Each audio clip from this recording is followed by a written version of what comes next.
Bienvenidos. Bienvenidas. Doble tracción.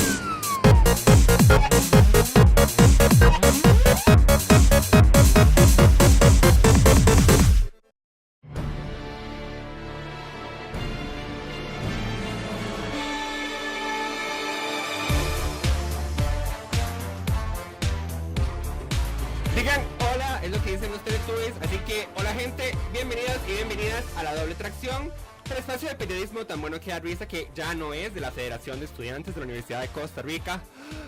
En adelante simplemente FEUR, porque repetir ese nombre se roba tanto tiempo como el ministro de Transporte roba aire o empleos. Aire, dicen algunos en redes, muy mal, dicen que roba con sus 80 y resto de años, todo mal. Empleos, dicen otros que roban aproximadamente 20.000 empleos ahora que el gobierno solicita a Uber suspender operaciones. Eso no lo dicen en redes, eso lo dicen los datos.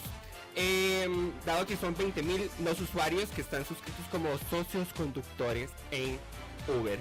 Mi nombre es Ernesto Núñez Chacón, mejor conocido como simplemente Ernie, así como Tinky Winky, Dipsy, Lala, Po, igual de colorido, igual de gay, igual de con un programa, nada más que los ingresos de este programa son inversamente proporcionales a lo que ha generado los Teletubbies. Lastimosamente nuestra franquicia no es tan exitosa, pero pueden depositar a la cuenta que está publicada en Facebook.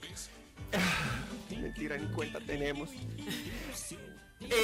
Justamente ahora estamos rodeados de Teletubbies porque pueden pensar que a la Universidad de Costa Rica quienes asisten son nada más personas pues cercanas a la mayoría de edad o mayores de edad, pero eso no es cierto, también asisten niños y niñas, no solo porque está el Centro Infantil Laboratorio, sino también porque hay padres y madres que son estudiantes y justamente la Universidad de Costa Rica tiene unidades como la Casa Infantil Universitaria que atienden a hijos y hijas de esta población estudiantil con su condición específica de padres o madres de familia.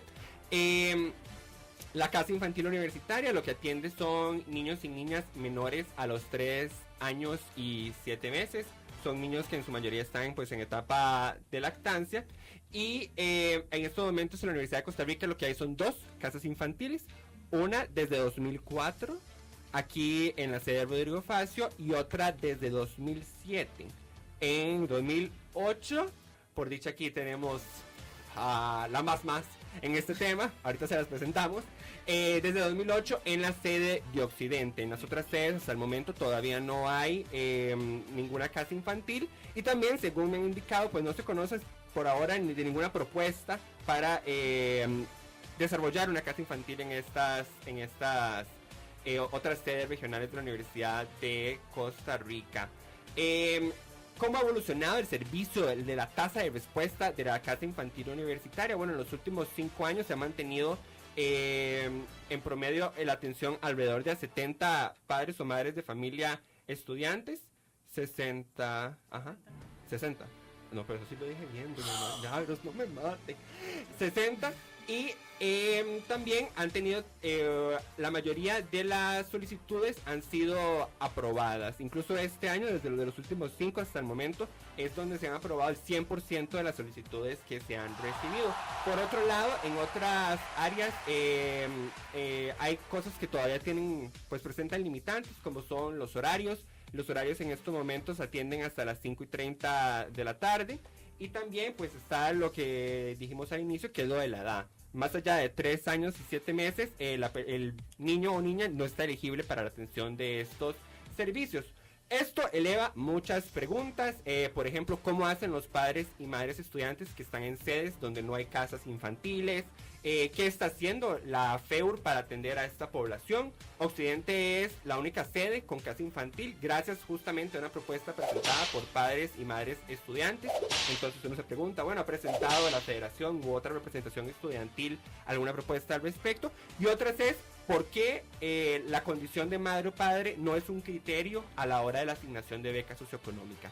Para hablar de todos estos temas, tenemos aquí una cabina llena, afortunadamente aire acondicionado para recircular el oxígeno y no terminar intoxicados con nuestro CO2. Entonces tenemos, pero o sea, aquí demasiado. Empezamos por la derecha. Tenemos aquí a Magali Jiménez, quien es la coordinadora de la Unidad de Estudio y Asesoría de la Vicerrectoría de Vida Estudiantil, a la cual pertenecen la Casa Infantil Universitaria y la Oficina de Becas. Doña Magali, ¿cómo está? Mucho gusto, Ernesto, y muy complacida de estar en este espacio para hablar de uno de los temas de mayor interés de nuestra universidad, que es la vida estudiantil.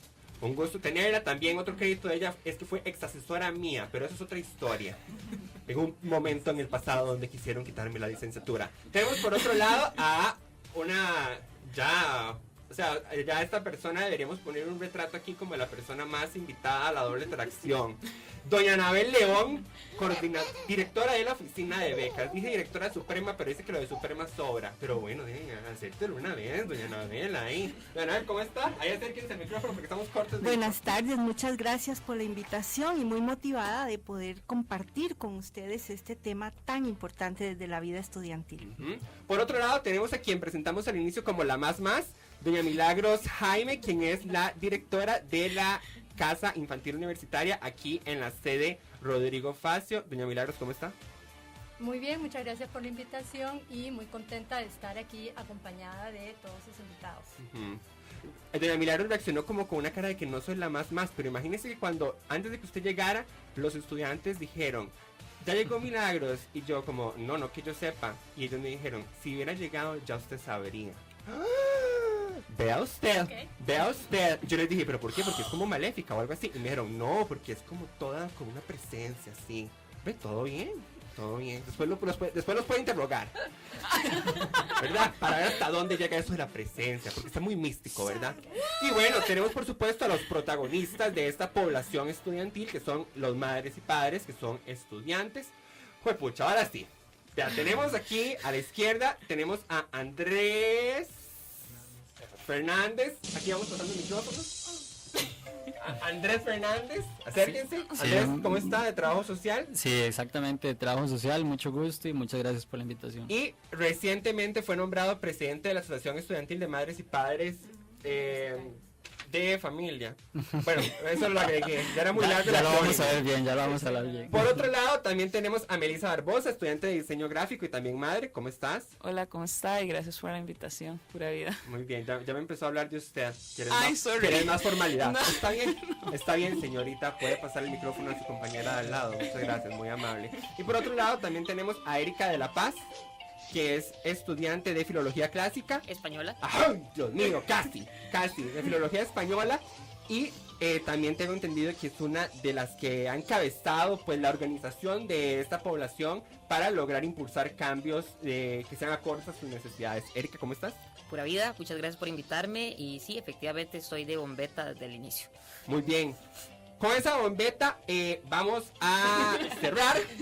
Bueno, no, mentira, vamos a ir a una pausa y regresamos para entrarle a este tema con todas estas personas aquí con la doble tracción. Ya venimos.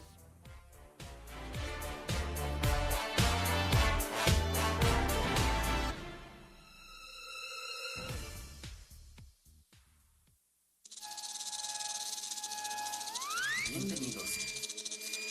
Bienvenida. Doble tracción.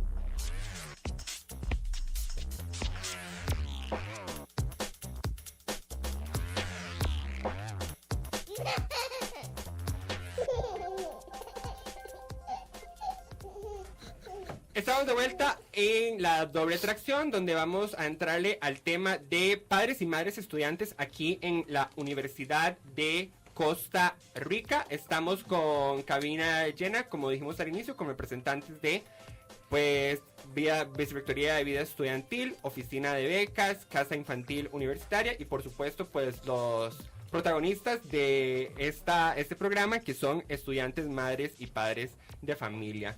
Me gustaría iniciar con un testimonio que nos envió una muchacha, pues que escuchó de que íbamos a cubrir este tema. Tengo una filtración, seguro, en producción, y nos escribió para contarnos de su experiencia. Ella se llama Gabriela Cortés. Desafortunadamente no podía venir porque tenía clases a esta hora y creo que tenía quiz, entonces era un no se puede.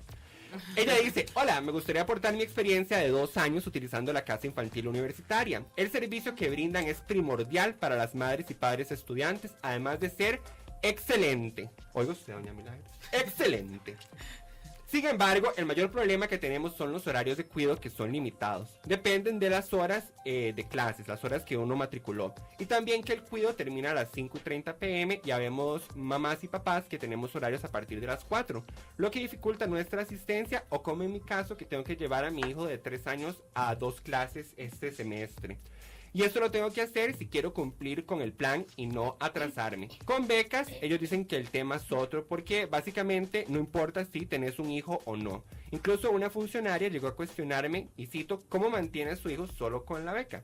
Es obvio que quiero estudiar para poder superarme y darnos una mejor calidad de vida, y evidentemente los horarios de la universidad pues no me permiten trabajar. Aquí adelantándonos un poco, en estos momentos alrededor del 80% de los horarios son por debajo de los horarios nocturnos. O sea, solo un 20%, en los últimos 5 años se ha mantenido un 20% solo horarios nocturnos. En ese sentido, he tenido mucho apoyo, dice Gabriela, de mis compañeros, pero es estresante y no hay donde pedir ayuda. Con este testimonio, a mí me gustaría empezar aquí preguntándole a doña Milagros, que bueno, gracias a información que usted nos envió durante los últimos 5 años, la casa infantil que usted dirige aquí en la sede de Rodrigo Facio ha aprobado desde el 85 hasta el 100% de las familias que han solicitado sus servicios. En promedio, 110 solicitudes aprobadas y 8 rechazadas. En el promedio de esos 5 años, dice el calculillo. Y a Milagro se dijo una cara de, yo no recuerdo haber enviado eso, pero ahí lo promedí. Sin embargo, en un caso como el de Gabriela, a quien acabamos de escuchar, pues evidencia necesidades que no están siendo, no son satisfechas en este momento, ni por la casa infantil ni por la UCR, ¿verdad? Porque podríamos hablar de que otras instancias podrían satisfacer esas necesidades. Por ejemplo, ella hablaba del horario de atención más amplio. Yo le pregunto, porque también hay que ubicarnos desde un punto de vista conceptual, ¿hasta dónde deberían, desde su punto de vista, las casas infantiles, o tal vez otras instancias de la UCR, atender estas necesidades que nos plantea Gabriela, que todavía permanecen insatisfechas? Bueno, cuando usted plantea qué otras instancias universitarias, yo incluso diría fuera de la universidad, porque conceptualmente la atención de un niño o una niña, ¿verdad? Se plantea una corresponsabilidad entre Estado y familias, y nosotros somos parte del Estado, pero no somos los únicos, ¿verdad? En el caso de Gabriela, yo les tengo que decir que yo saben la situación de cada una de las estudiantes y sé la situación en la que ella está. Por ejemplo, ella, nada más para decirle la situación de ella tenía opción de llevar a su hijo a una institución de la red de cuidado, pero esa institución cierra a las 3 de la tarde, entonces quedaba igual, ¿verdad? Entonces, nosotros como casa infantil nos planteamos como un elemento más dentro de esa red comunitaria, interinstitucional, intersectorial incluso, ¿verdad? Con ligámenes con otras instituciones fuera de la universidad y dentro de la universidad para intentar brindar el apoyo y cumplir lo mejor posible con esos horarios. Gabriela es uno de los 2 casos que yo he tenido conocimiento este ciclo que han necesitado el servicio de cuidado por fuera del horario que nosotros ofrecemos. Y que no ha podido ser satisfecho, por así decirlo. Parcialmente. De los 2 casos, Gabriela sí tiene el servicio de cuidado, ella lleva actualmente a su hijo a la casa infantil, pero ese rango no lo pudimos cubrir. Los otros cursos sí lo está cubriendo. La otra estudiante, casualmente, fue al revés. Ella necesitaba más temprano porque tenía que ir a hacer una práctica lejos y no podía estar a las 6:30 en la práctica porque, ¿verdad? Pero logró solucionarlo por otras vías, igual, no sin angustia, no sin dificultades. Y bueno, esos son los 2 casos que tengo conocimiento actualmente. ¿Le parece entonces que ¿Hasta dónde le parece entonces necesario ampliar el horario de atención de las casas infantiles aquí en la Universidad de Costa Rica? Vieres que yo tengo, ahora que están aquí las compañeras y el presidente de la Asociación de Padres y Madres, más bien yo comentaba que a nosotros como casa infantil no nos llegan. Yo no tengo conocimiento de como le digo, de este ciclo solo estos dos, ¿verdad? Estas dos madres estudiantes.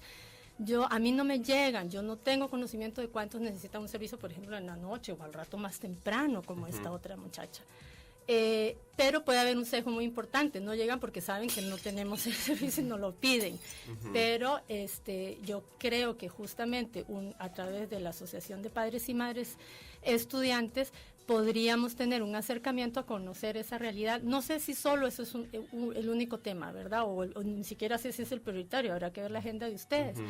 Conocer más de cerca esas necesidades porque nosotros atendemos y recibimos a los que nos llegan. Bueno, y también es una necesidad un poco difícil de determinar porque hasta el momento la Universidad de Costa Rica no tiene cuantificada la dimensión de esta población, ¿verdad?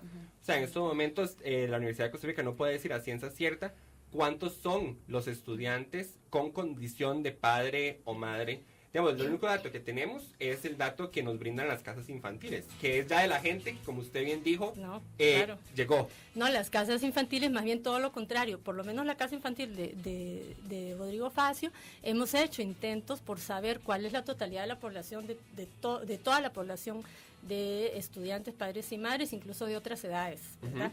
A mí a veces me han preguntado qué porcentaje de la población atiende usted y lamentablemente no lo sé. Hicimos intentos desde la oficina de orientación con registro, no fue posible. En fin, hemos intentado porque es un interés nuestro también. Cuando se conformó la Asociación de Padres y Madres, la primera pregunta que me hicieron es si yo tenía ese dato y a mí me pareció una pregunta válida, linda y justa porque se están reactivando y necesitan saber quiénes son. Y comentamos, ¿verdad?, que más bien a través de la asociación tal vez podamos hacer algún tipo de censo que nosotros como parte de la administración no hemos logrado encontrar el mecanismo para saber los niños o los estudiantes, padres y madres que vienen ya con niños y niñas desde el colegio, o los que nacen aquí, que me parece que son la mayoría, hasta donde yo puedo entender, pero no tengo las estadísticas. No, por eso lo que quise decir es que en este momento, si quisiéramos obtener datos al respecto, lo único que contamos es con la cantidad de madres y padres estudiantes que están registrados en las casas infantiles que vienen a pedir el servicio. Exacto, sí. Exacto. Y que además es un segmento específico, ¿verdad? Porque como ustedes atienden de 3 años y 7 meses para abajo, entonces tampoco es que ahí podríamos hablar de que es una muestra del todos los padres, por así decirlo. Sí. Ahora, a mí me gustaría preguntarle a los jóvenes, y bueno, al señor presidente, y a las compañeras. Erika y a Melissa. Tribunal y...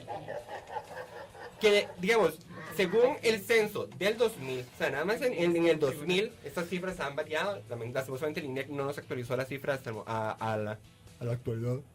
10% de las jefas de hogar son jóvenes, menores de 29 años. Como es el caso de Gabriela, bueno, de las compañeras acá. Y por otro lado, 16% de los jefes de hogar tienen menos de 29 años. Entonces yo les pregunto a ustedes, ¿de qué manera se parece la experiencia que nos cuenta Gabriela a la experiencia que ustedes han tenido, verdad? O sea, ¿hasta dónde comparten ustedes las limitantes que ella nos comparte, que ella nos hace públicas, ¿verdad?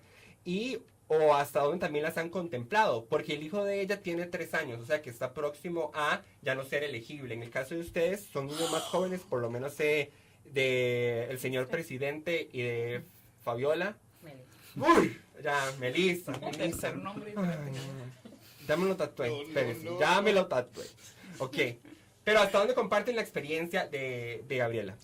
Bueno, al menos desde mi experiencia con mi novia, con Natalie y con nuestro hijo Elian, ha sido una experiencia bastante interesante, ya que en el momento en el que estamos de nuestra carrera es ya elaborando nuestra tesis.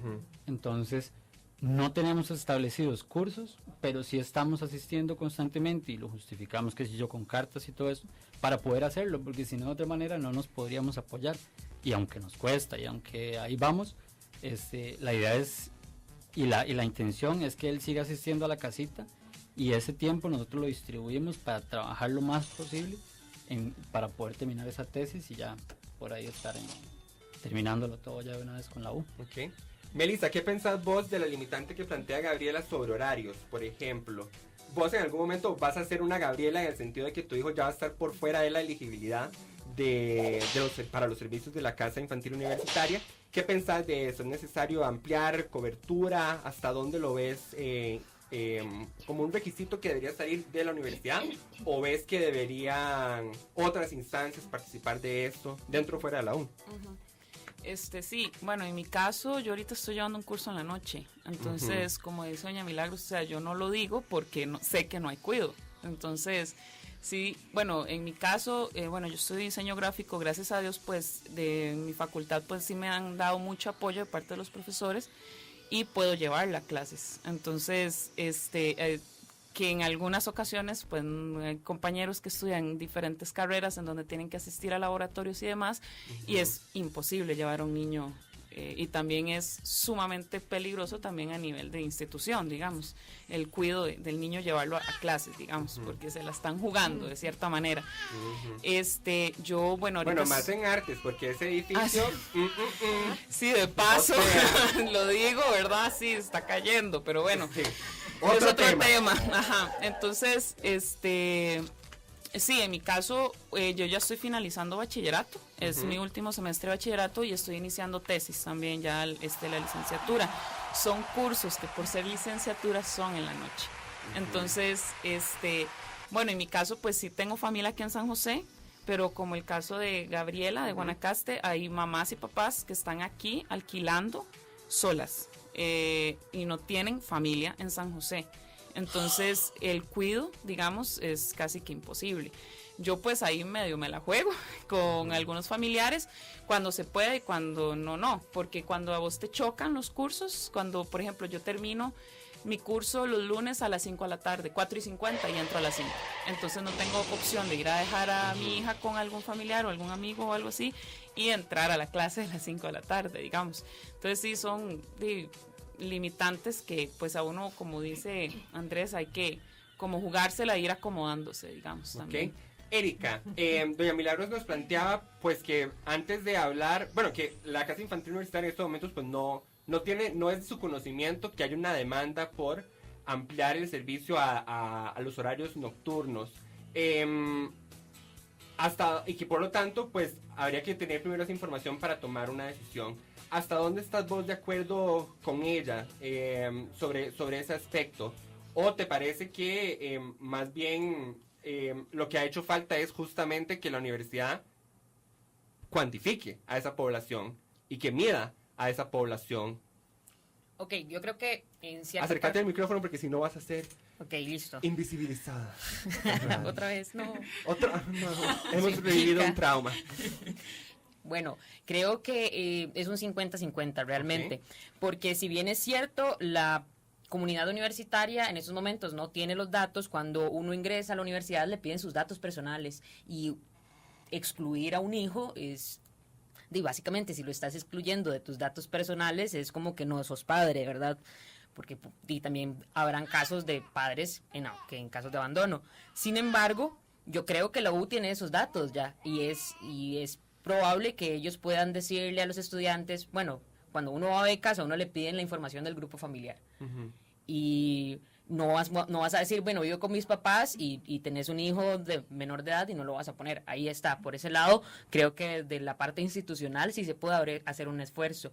Pero también creo que los estudiantes precisan organizarse y, pues, de alguna manera exigir que se les ayude. Porque si bien es cierto, el apoyo es para el estudiante, también el apoyo es para el niño. Porque ellos nacen con derechos dentro de la sociedad, que incluso en el CIU, muy lindamente, en el área del sueño, están pegados los derechos del niño.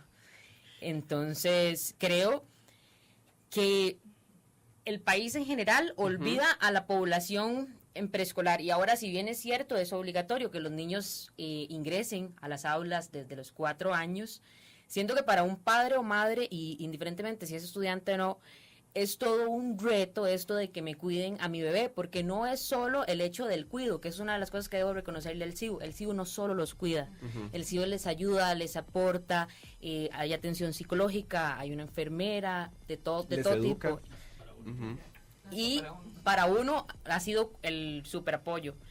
Sí creo que entonces la forma de lograr cubrir este bache que afecta a muchos estudiantes es una cooperación entre ambos. Porque, por ejemplo, yo el lunes no encontré horario de cuidado, sin embargo fui a hablar a la casa y doña Milagros me planteó soluciones. No es que te dicen, no, ve a ver qué hace, sino que le dicen, bueno, esta opción, esta otra opción, vamos a ver si alguien retira los cursos o vamos a ver si podemos hablar con los profesores. Yo llegué a la Facultad de Letras y los profesores súper anuentes a hacer los cambios necesarios para apoyarlo a uno. Y curiosamente la mayoría de profes te responden, yo fui estudiante padre. Entonces no es como una cosa que está sucediendo, y creo que para nadie es mentira que después de los 18 años, o sea, la población estudiantil va como entre los 18 y además, ¿verdad? Para no decir fechas, pero que la mayoría de gente viene aquí a la universidad, viene sola y encuentra pareja y demás. Eso fue mi caso, digamos, yo salí de mi casa por entrar a la universidad y fue acá donde encontré una pareja y demás. Entonces creo que no están contemplando que aparte no solo están los niños que son hijos de mamás y papás, sino los que vienen a programas de la universidad, y sí siento que sí está invisibilizado desde la parte de la institución con respecto a los instrumentos, y creo que ha sido muy crítica en ese sentido. No hay cambiadores en todas las facultades, no hay salas de lactancia, no hay sillas para comer. De hecho, darle de comer a mi hija Padme en el comedor es toda una tarea, porque invisibilizan por completo el hecho de que aquí hay niños. Y por el lado, digamos, en el comedor estudiantil hay un cambiador que está detrás de los muebles. Okay. Bueno, planteas varios problemas que justamente, por dicha, aquí tenemos a dos personas representantes de las instancias universitarias que justamente tienen dentro de sus competencias esto. Por un lado, tenemos aquí a doña Anabel León, quien es la directora suprema de becas. Doña Anabel, Erika planteaba un poco la parte de la información, ¿verdad? Que ella dice que es información con la que sí se cuenta, por lo menos en becas. Desde el registro, por lo menos nosotros consultamos a don José Rivera y él nos dijo que eso sí no se pregunta desde el registro, ¿verdad? A la hora de que las personas se admiten. ¿Hasta dónde es cierto lo que plantea Erika de que becas sí cuenta con esa información? Bueno, de una forma implícita, el estudiante presenta información sobre los miembros del grupo familiar. La llegada de un hijo, de una hija, pues viene a aumentar ese tamaño, ¿verdad?, del grupo familiar, y va a estar implícito, ¿verdad? Y entonces se va a reflejar en la condición socioeconómica, ¿verdad?, a la hora de asignar las becas. Entonces es una información que es tomada en cuenta en el análisis de asignación de becas. Pero ¿qué es lo que usted quiere decir cuando dice que está implícito? Sí. O sea, por ejemplo, si está implícito, eso quiere decir que ustedes nos pueden decir cuántos estudiantes becados son madres o padres, ¿o no? ¿Por qué es implícito? No. Es lo que no me queda claro. Por cantidad de grupo familiar, ¿verdad? Cuando se presenta la información para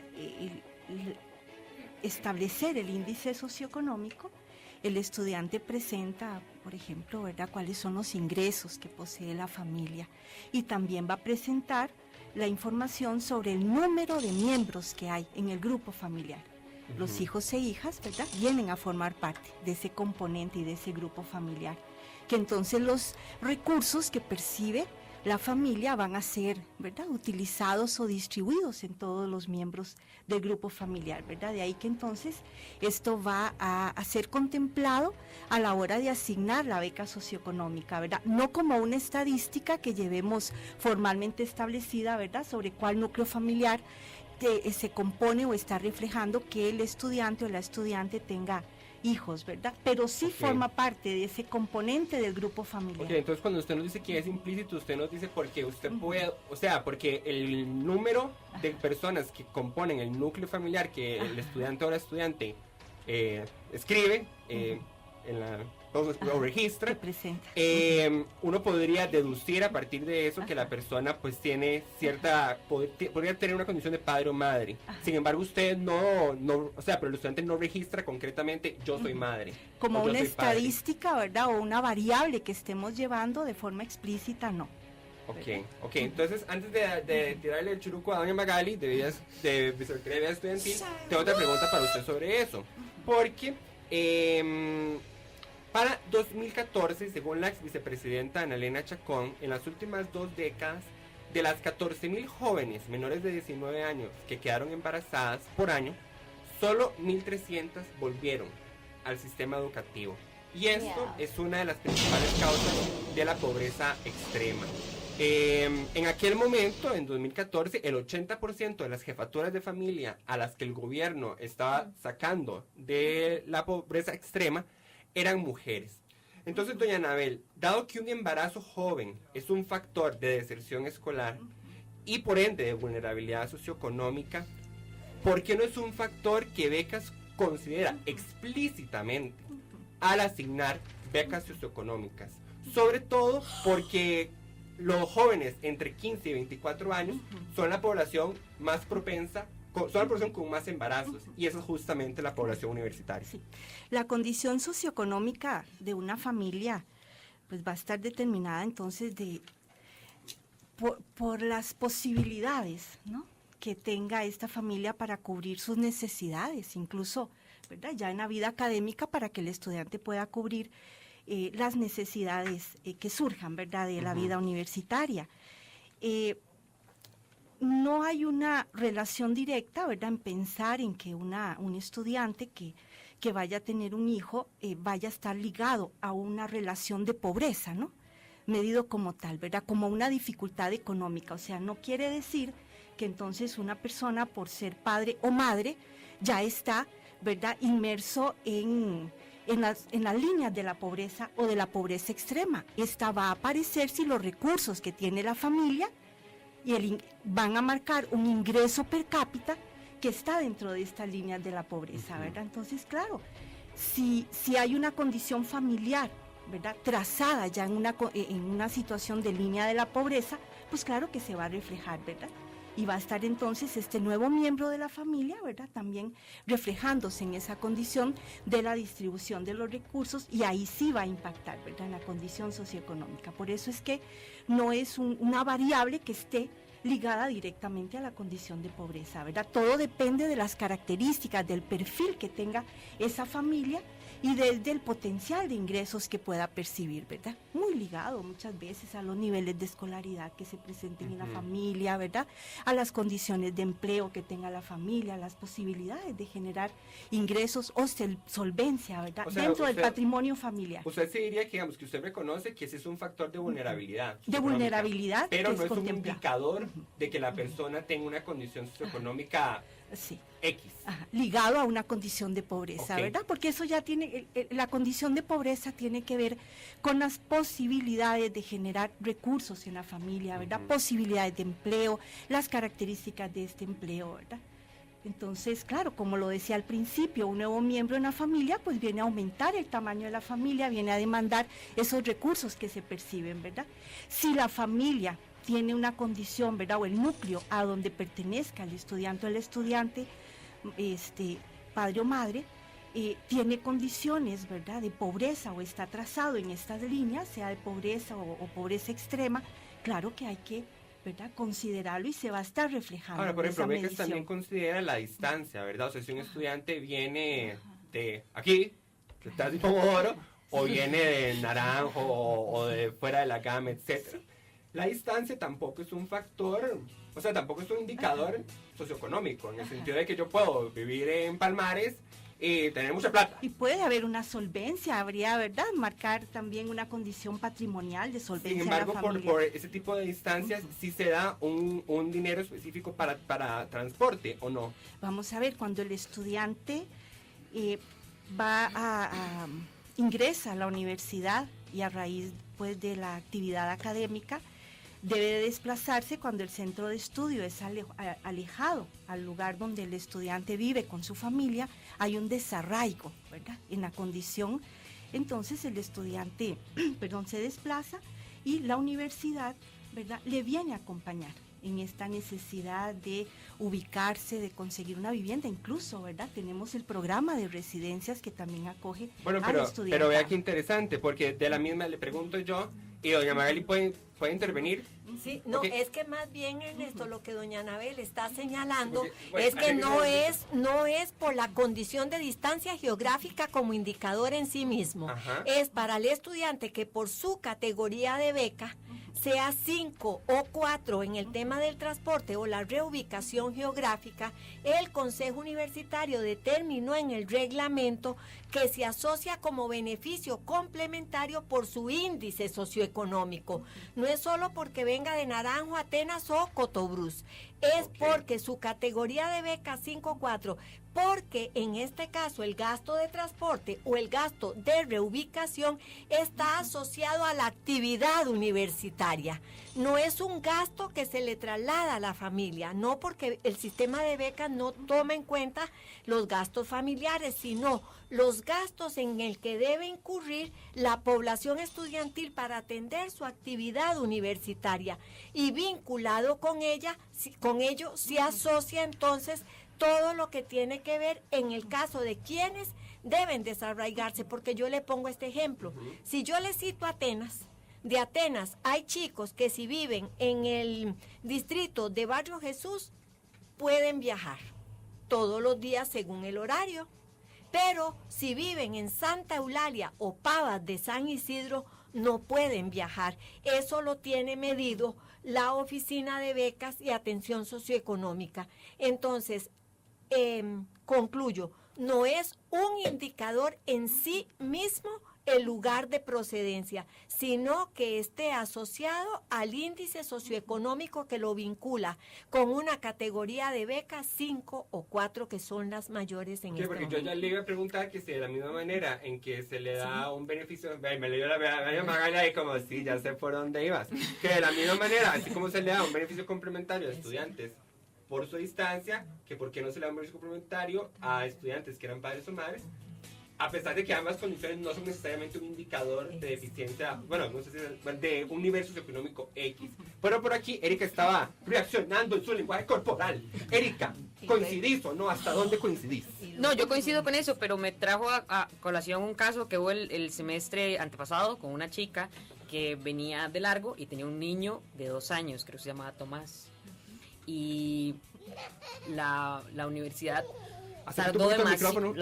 tardó demasiado tiempo para poder responderle a ella con el apoyo de reubicación geográfica.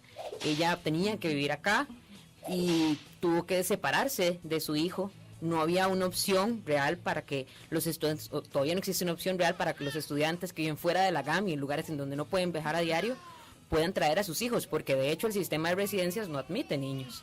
De hecho intentamos plantear como una red de cuidado nocturna entre nosotros y topamos con la gran inconveniente de que el PANI nos iba a dejar, porque la universidad no está apta para eso. Entonces creo que y por ahí va la pregunta, ¿por qué no hay apoyo en ese sentido para estudiantes, madres y padres que tienen que viajar o que tienen que vivir aquí? Porque si, por ejemplo, vivís en, no sé, Nicoya y te aceptan en Rodrigo Facio y allá no tenés familia con quien dejar a tu hijo, prácticamente perdés la opción de entrar porque no te lo puedes traer y con lo que te dan en reubicación geográfica no va a alcanzar para solventar los gastos de un apartamento para sí mismo. Lo que la mayoría de chicos hacen es compartir como roommates, pero cuando tenés un niño no puedes tener la misma vida universitaria que lo tienen los que no tienen hijos. Y también existió la opción, en algún momento que me contaba doña Milagros, que se empezó un proyecto para poder traer mamás y papás y que todas vivieran, pero no se logró contar con el apoyo total para que ellas vivieran acá en una casa, digamos, de la universidad. Doña Anabel, ¿qué piensa usted de lo que Erika nos plantea? Y también por un lado me gustaría preguntarle a doña Anabel de Oficina de Becas y a doña Magali de Vida Estudiantil. Doña Magali, sí, por favor. Porque, bueno, ya doña Milagros de Casa Infantil Universitaria nos comentaba pues de que estos estudios para medir a la población se han impulsado y al final no cuajan, ¿verdad? Erika nos habla también de una iniciativa que tampoco cuajó. ustedes están en las instancias más top, que tienen que ver con eso. Aunque doña Magdalena dice como que no, pero sí, las decisiones pasan por Vicerrectoría de Vida Estudiantil y sin duda becas es una de sus principales brazos, por así decirlo. ¿Qué es lo que está pasando? O sea, ¿por qué es que estas cosas no están cuajando? Porque, digamos, lastimosamente, hace poco nosotros cumplimos 78 años de ser Universidad de Costa Rica y 78 años han pasado y todavía no hemos cuantificado ni siquiera esta población. ¿A dónde está o a dónde ha estado el problema de no lograr cuajar estos esfuerzos? Que yo entiendo que requieren una coordinación institucional por todo lado, digamos, incluso del tema de horarios, todo podemos hablar mucho, muy bonito aquí, y al final es Consejo Universitario quien tendría que cambiar reglamento, por ejemplo. Entonces... Sí. Desde la beca socioeconómica, ¿verdad? Consideramos la focalización en el estudiante que tiene una condición, ¿verdad?, difícil para poder cubrir los estudios universitarios, los beneficios complementarios, ¿verdad? También se dirigen a cubrir las necesidades académicas en ese sentido, ¿verdad? O sea que nos enfocamos en el estudiante como tal, ¿verdad? Ya en una condición de ser padre o de ser madre, ¿verdad? Las responsabilidades que se asumen ya con los menores, ¿verdad?, son, bueno, importantes y requieren, ¿verdad?, de una atención especial. La Casa Infantil Universitaria reúne todos los requisitos, ¿verdad?, como un esfuerzo importante que se ha llevado a cabo, ¿verdad?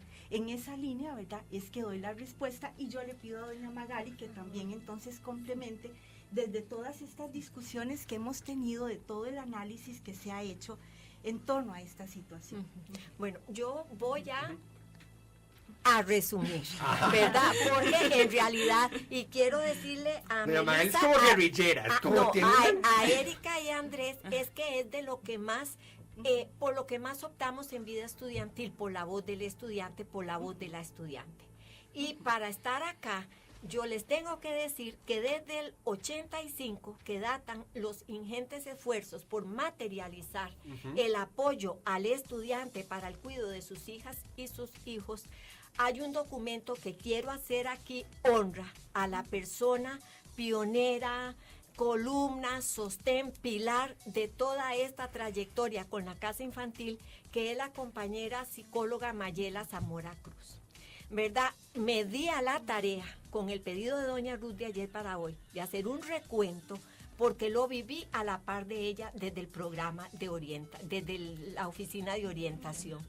Y justamente doña Mayela, cuando empieza todo el trazo que deja de toda la historia y la materialización, señala que la FEUR y la oficina de orientación, que en aquel momento eran las unidades de vida estudiantil representando a la vicerrectoría, son la columna de esta materia. Y entonces es en el quinto Congreso Universitario que ya la Federación y en aquel momento el PRIEC, hoy CIEM, llevan las primeras propuestas para atender al estudiante, padre y madre, por medio de apoyo al cuidado de sus hijos e hijas. Y aquí es donde quiero traer lo que doña Milagros señaló al inicio. El tema de la paternidad y maternidad estudiantil es un tema país. Por eso es que lo amalgamamos en el reglamento, retomando el tema de la edad. Porque si nosotros lo dejábamos abierto, podía correr el riesgo de que entonces no articuláramos con el país para ampliar las redes de cuidado, precisamente para que ustedes pudieran venir a forjar su proyecto académico. Quizá les digo que la realidad es la que nos dice que posiblemente por la misma situación el mismo ritmo de estudio podría disminuir en un determinado momento, porque han de entonces ustedes equilibrarlo, y por eso la casa infantil se llama casa, porque ahí papá y mamá o papá o mamá también pueden llegar a intercambiar con el proceso que ahí se está dando. ¿Por qué traigo lo de la FEUR y los traigo a ustedes? Y traigo todo lo que hay. Porque precisamente el reglamento, cuando se traza, es con la voz también de los estudiantes y las estudiantes. No es una voz de la administración superior ni adultocéntrica. Nace con todos ustedes para que todos y todas pudieran tener opción. Arranqué del 85, estamos en el 2018. Cuando en el 2011 se concreta el reglamento, todavía en el 2010 fuimos con el Consejo Universitario en pleno a la Casa Infantil. Uno de sus miembros, con sus ojos muy cubiertos de emotividad, se para y dice: si yo hubiera tenido como estudiante esto, mi vida y la de mi esposa hubiera sido otra, de estar sentados tranquilos, decía él, porque un niño dormía plácido esa tarde y otro corría a dejar un juguito, la cajita de un juguito que se había tomado al basurero. ¿Qué les quiero decir? Que ellos concretaron que efectivamente la pertinencia del 2011 venía con lo que veníamos llevando el 85. Así es como se forman los horarios, así es como se distribuyen las opciones de las horas que ustedes pueden llevar. Lo que yo les señalo es que si en este momento los estudiantes en la vicerrectoría no hemos tenido conocimiento, Erika, por ejemplo, de una iniciativa como la que usted señalaba, ¿verdad? Formalmente no la hemos tenido. Entonces, entonces lo que les quiero transmitir es que las adecuaciones de la normativa a la realidad es una de las características del derecho, ¿verdad? Cada vez que avanzamos, entonces, ya tenemos exactamente 14 años de que la casa infantil está prestando su servicio. A los 14 ustedes nos dicen que hay que retomar, pero tendríamos que hacerlo en el marco de este tema país. ¿Por qué? Porque efectivamente, Melissa, muy acertado lo que usted señala, el interés superior del menor debe asistirnos como la institución. Entonces, decir que un chiquito no vaya a una clase no es porque no queremos que vaya a las clases, es porque el menor necesita, y así se ha pronunciado la oficina jurídica, estar con las condiciones de seguridad que amerita. Entonces, no podría la universidad en esto, y esto sí es muy importante, y creo que al estar Melissa, Erika y Andrés acá es fundamental. La universidad, al tener encomendada la educación superior pública a estudiantes que vienen ya a esta etapa de la educación, no podría entonces decir que va a asumir el cuidado en su totalidad. Pero sí mantener el sistema, como señalaba doña Milagros, articulado con toda la red país que tenemos para esta posibilidad. Y ahora, finalmente, adecuar lo que sea posible. Ok, de acuerdo, hablando de adecuación, usted mencionó muy bien el antecedente histórico de la FEUR. De hecho, nosotros hablamos también con Susan Traña, quien es la Milagros Jaime de Occidente, de la Casa Infantil de Occidente, y ella nos comentaba que también la historia de la Casa Infantil Universitaria de allá tiene un antecedente de organización estudiantil. Tenemos en estos momentos vía telefónica a Camila Marín, quien es la vicepresidenta de la Federación de Estudiantes de la Universidad de Costa Rica. Camila, ¿cómo estás? Hola, muy bien, ¿y estás? Bien, gracias, sonas muy feliz, qué dichosa, es porque no es final de semestre todavía. Exacto. O sea, ahí estoy en pretil, dice Camila. Después lo extrañarás. Camila, estamos aquí reunidos todos y estábamos hablando del antecedente que tienen ambas casas infantiles universitarias, que tienen detrás de su fundación hay una organización estudiantil, o sea, fue representación estudiantil u organización estudiantil que impulsaron estos proyectos. Aquí doña Magali, quien es de Vicerrectoría de Vida Estudiantil, pues nos comentaba de que algunas necesidades que los estudiantes que están con nosotros estaban planteando, pues que no son de conocimiento todavía en Vicerrectoría de Vida Estudiantil como para proceder a hacer las adecuaciones necesarias. ¿Qué esfuerzos ha realizado la Federación de Estudiantes hacia esta población y específicamente qué iniciativas o proyectos ha impulsado hacia Vicerrectoría de Vida Estudiantil? Y si lo ha hecho, pues qué resultados ha tenido, si es que no los han escuchado o si es que no han hecho las solicitudes. Contanos. Ok, bueno, justamente hace una semana se hizo la Asociación de Estudiantes Madres y Padres de la Casita Infantil Universitaria Igual la asociación ahorita es solo observadora porque no se ha hecho un Consejo Superior Estudiantil para que se vote y pueda pasar a ser una asociación de estudiantes plenas.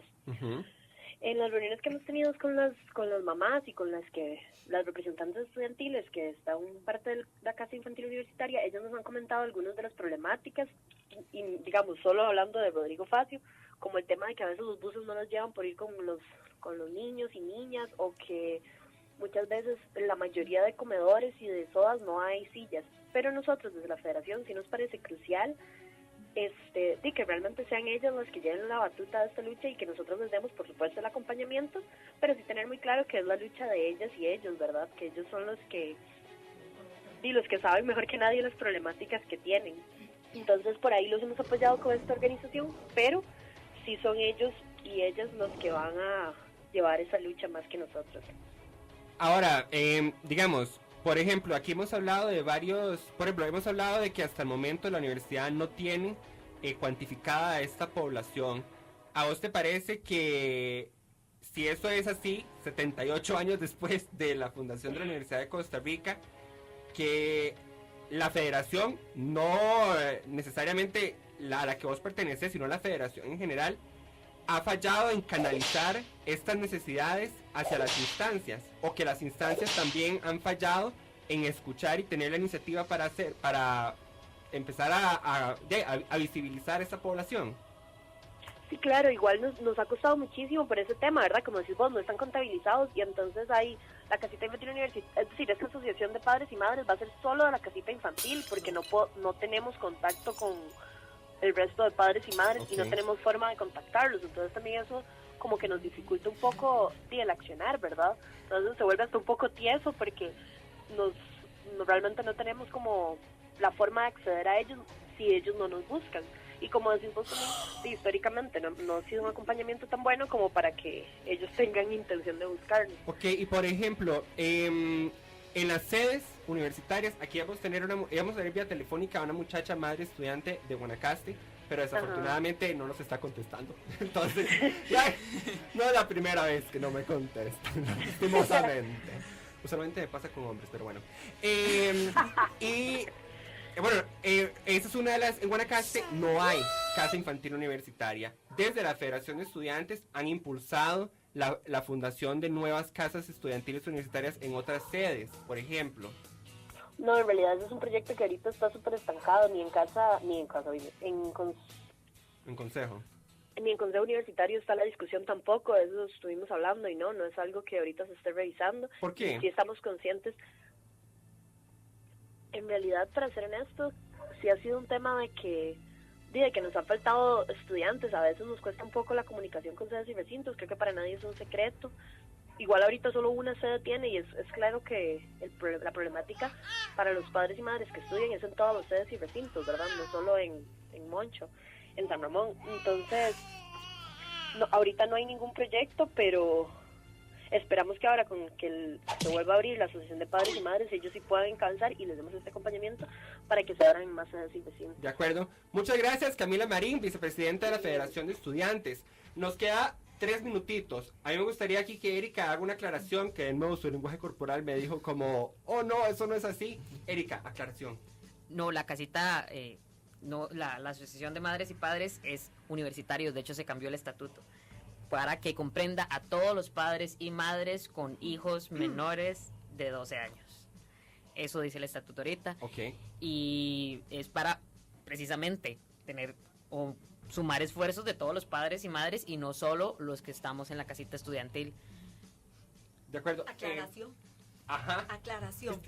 Doña, ya el cortocircuito. Aclara, que ya entra en corto. Bueno. Dos puntos muy importantes. Pero nos queda un minuto, Sí, ¿verdad? señor. El proyecto de cambiadores, que en este momento tenemos en 3 edificios, ya está la continuidad porque el proyecto ahí también estuvo impulsado por la Federación y en el 2012. Y también estamos en CONARE trabajando las 5 universidades estatales con un proyecto de censo estudiantil universitario, a ver si no a muestra representativa, y entre las preguntas de mayor interés está el tema de la paternidad maternidad. Ok, porque ya yo le iba a preguntar, digamos, usted nos hizo un muy buen recuento de toda la lucha que ha habido conjunta, estudiantes y instancia universitaria, para pues poner todos estos servicios que los estudiantes han manifestado que aprecian. Sin embargo, yo también le iba a preguntar, Jane, no, 78 años después, no es hora ya de conocer cuántos son. Ya. ¿Cuántos son? Quiero saber cuántos son. Ya Magali. estamos en esto y ya venimos también a retomar los cuartos de lactancia. Ok, para terminar, una última pregunta. Lo de la edad, doña Milagros. El caso de Gabriela, el bebé tiene 3 meses. 3 años. 3 años. Que ya la intensidad de doña Magali me entró en un cortocircuito. 3 años y en 7 meses o menos, ya ese bebé no va a ser elegible para la casa. Sin embargo, las necesidades de ese bebé van a haber cambiado mínimo, digamos. O sea, porque puede entrar a la escuela, y deberá entrar a la escuela, pero Gabriela va a seguir estudiando en las noches. Bueno, el caso de Melissa también, veo ya. Melissa va a suceder así. También en algún momento es necesario elevar la edad. Por ejemplo, Susan Traña nos decía ya que ella ve con buenos ojos eso, pero que eso cambiaría el paradigma un poco de la casa. Porque ya en las noches, por ejemplo, para el caso de Gabriela, pues ya no se les tendría que enseñar, porque los chiquitos están en escuela. Entonces que habría que repensar un poco cuál sería el rol, si es extender la labor de cuidado y las otras labores que no son propiamente de enseñanza a las noches, o cómo sería eso. Bueno, a mí me encanta que se haya retomado aquí la historia de la casa infantil y el papel fundamental que tienen, que han tenido los padres y madres estudiantiles. Yo realmente reitero la satisfacción porque se haya reactivado esta asociación y el apoyo de verdad que en lo que podamos como colaborar, porque creo que ese tema de la edad o de las horas, etcétera, es un tema donde tenemos que sentarnos en la mesa todas las instancias universitarias y tal vez hasta país, ¿verdad? Pero también que la voz de los y las estudiantes, padres y madres, tiene que estar presente. El tema de cuidado de noche, como le digo, hay que cuantificar, yo no sé qué tanto, ¿verdad? ¿Cuántos son? Sería primer punto. Segundo punto, ¿cuál es el modelo? Porque el modelo que nosotros tenemos ahora no es el que se implementaría en la noche. Pensar las ¿En la edades. noche o para niños mayores de 3 años? O para niños mayores, pero para niños mayores, legalmente yo no los puedo tener en la casa infantil porque ellos tienen que estar en el sistema, porque ya ahora es obligatorio a partir de los 4 Pero años. en las noches, Claro, esa es la cuestión. pero entonces en las noches hay que pensar a partir de qué edad, es decir, un bebé de 15 días puede estar en la noche o no, porque uno de nuestros objetivos es fortalecer los vínculos afectivos padres y madres, ¿verdad?, con los niños. No digo ni que sí ni que no, digo, hay muchos temas muy importantes que tenemos que sentarnos a la mesa. De acuerdo. a- Bueno, esperemos, estaremos dando seguimiento a ver si nos sentamos a la mesa. De acuerdo a lo que dijo Camila, vicepresidenta de la FEUR, pues la lucha está ahora... los protagonistas, por lo menos como esta FEUR lo ve, es que los protagonistas de esta lucha van a ser ustedes, señor presidente, buena suerte. Muchas gracias a todas las personas que nos acompañaron hoy de Vida Estudiantil, Oficina de Becas, Casa Infantil Universitaria, Erika, Melissa y Andrés, presidente de la nueva asociación de estudiantes de padres y madres. Ok. Muchas gracias, nos escuchamos en el próximo programa. Chao. Te quiero yo y tú a mí. Somos una familia feliz con un fuerte abrazo y un beso te di.